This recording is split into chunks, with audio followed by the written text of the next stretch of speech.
السلام علیکم ورحمۃ اللہ وبرکاتہ۔ ناظرین، آج ہم آپ کو پاک بھارت جنگ ستمبر 1965 1965 کی اہم ترین جنگ کے بارے میں تفصیلاً معلومات سے آگاہ کریں گے۔ 6 ستمبر، جس کو یوم دفاع اور ڈیفنس ڈے بھی کہا جاتا ہے، یہ ایک یادگار دن ہے۔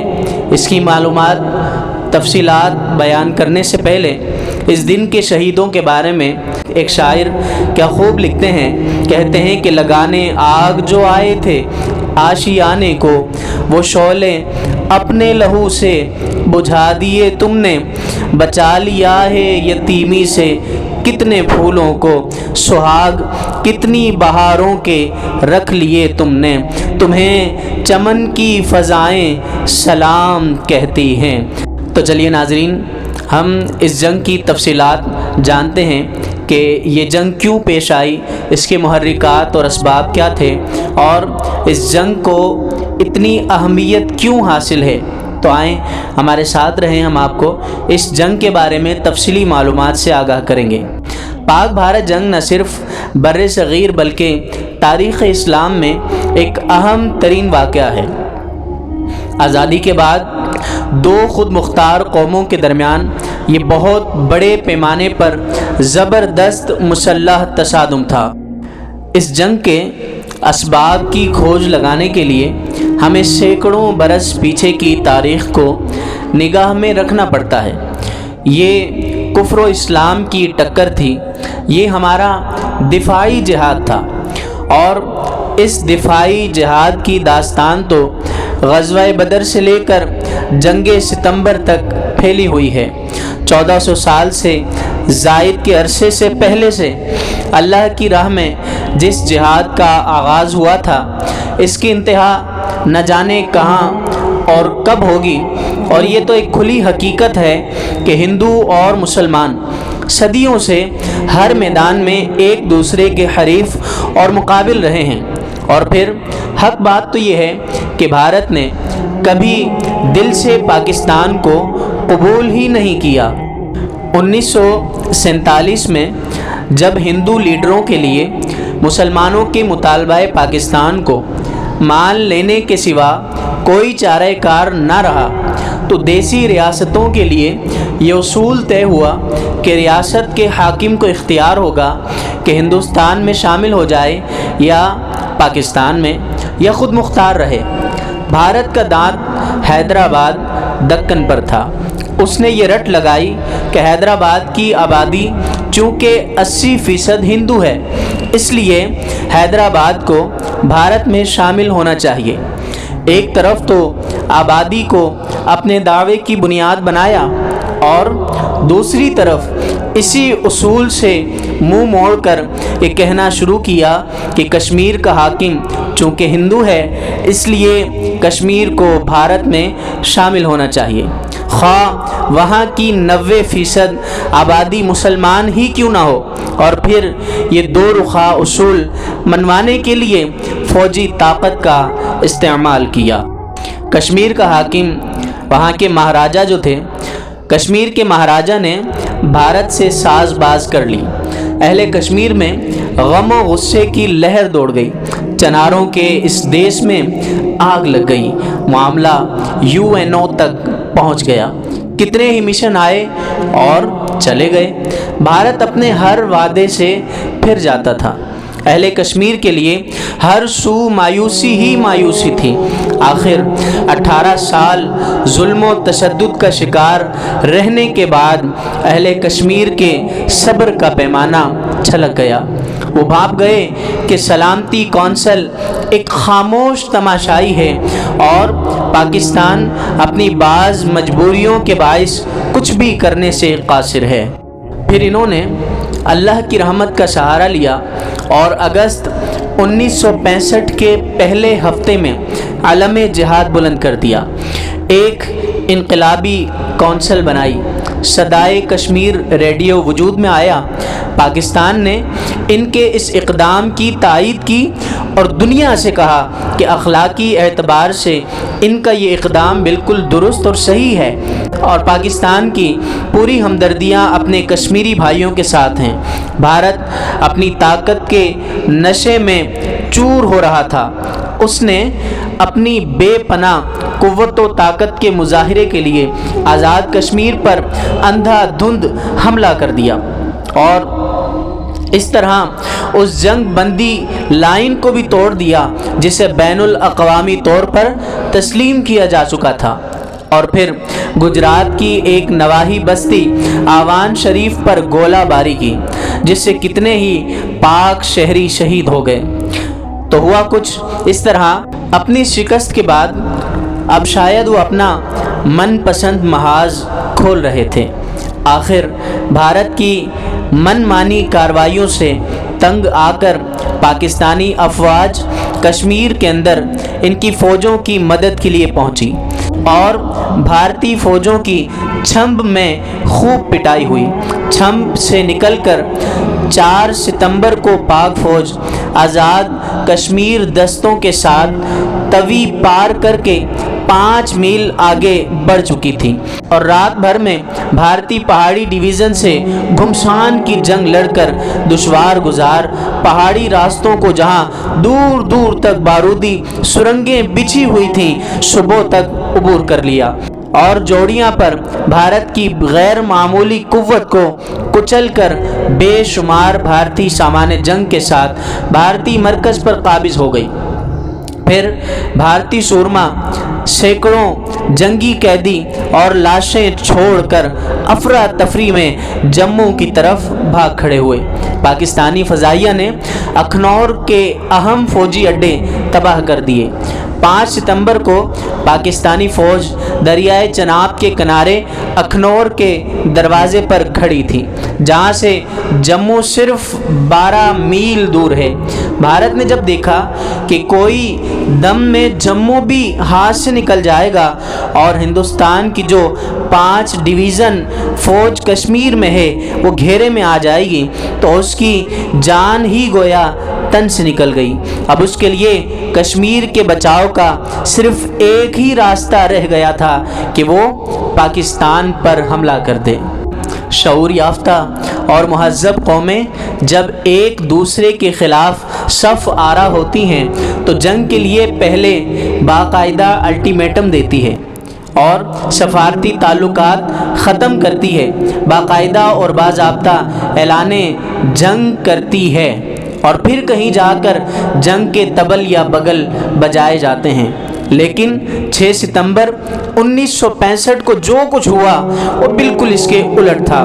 یہ دن ہماری تاریخ میں ایک یادگار دن رہے گا۔ اس دن بغیر کسی رسمی اعلان کے بھارت کی بزدل فوجوں نے مہذب دنیا کے سارے اصولوں کو پسے پشت ڈالتے ہوئے، گویا اصولوں کو رونتے ہوئے، رات کے 3 بجے لاہور پر 3 طرف سے حملہ کر دیا۔ چوروں کی طرح رات کی تاریکی میں وہ ہماری سرحدوں کو عبور کر آئے اور سرحدی دیہاتی آبادیوں کو لوٹ مار کر کے اجاڑ دیا۔ بے شمار لوگ ان کی گولیوں سے شہید ہو گئے۔ آگ اور خون کے دریا ابل پڑے۔ ایک ہنگامہ قیامت برپا ہو گیا۔ ہر سو موت ہی موت تھی۔ جدید ترین مہلک ہتھیار ہوا میں لہرا رہے تھے، توپیں آگ اگل رہی تھی، فضا میں بھی دھواں یا پھر شعلے تھے، ادھر ادھر سے بھی ہوائیں آگ ہی آگ برسا رہی تھی۔ دشمن کے لاؤ لشکر کا کوئی اندازہ ہی نہ تھا۔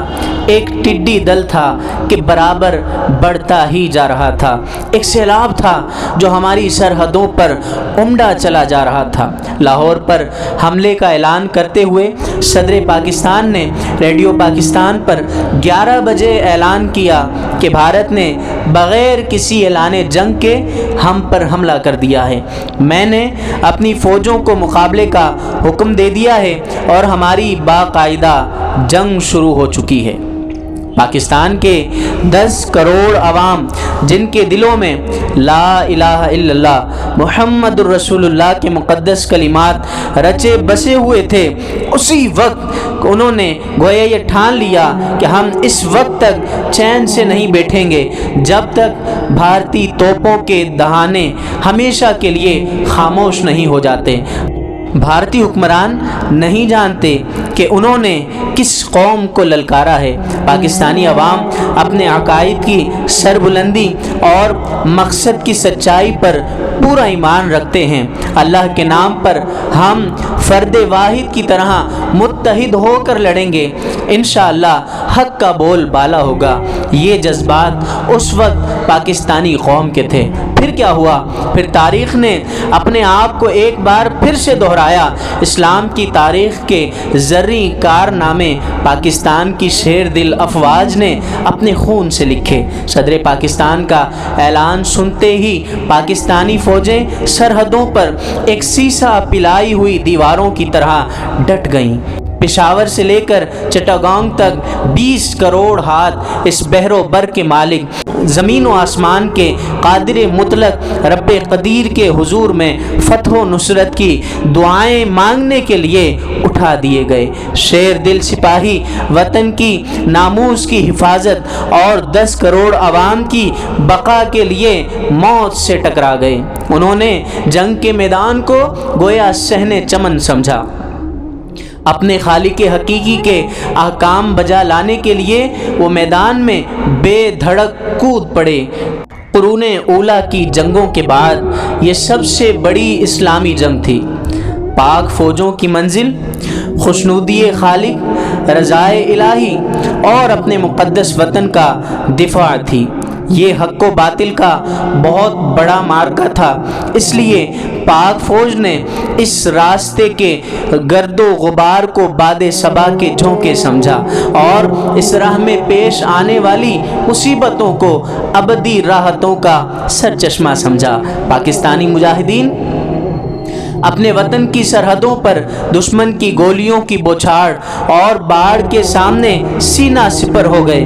ان کی عقابی نگاہیں دشمن کی صفوں کو چیر گئیں، ان کے آہنی پنجے دشمن کے سینے میں پیوست ہو گئے۔ ادھر پاکستانی فضائیہ کے شاہین آسمان کی دستوں کو ماپنے لگے۔ وہ بجلی کی مانند ہندوستانی ہوائی اڈوں پر کوندے، کبھی ہلواڑہ کے ہوائی اڈے پر بجلی بن کر گرے، کبھی سری نگر، کبھی جودھ پور، کبھی امبالہ، کبھی امرتسر کی فوجی چھاونیوں پر وہ رعد کی طرح کڑکے اور آگ بن کر برسے۔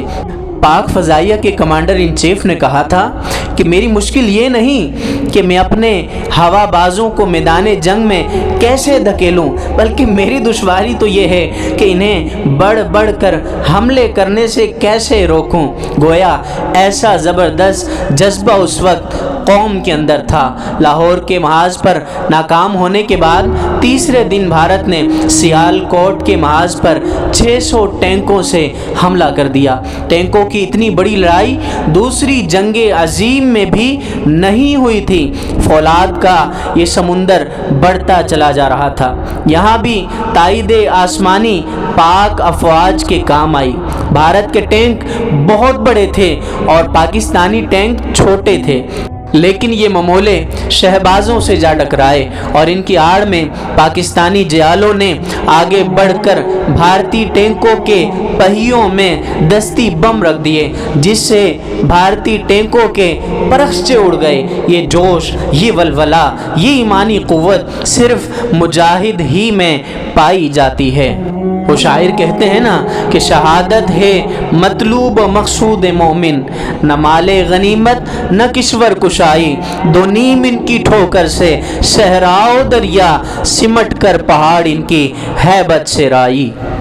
اسلامی تاریخ کے زرعی کارنامے ہماری آنکھوں کے سامنے دہرائے گئے۔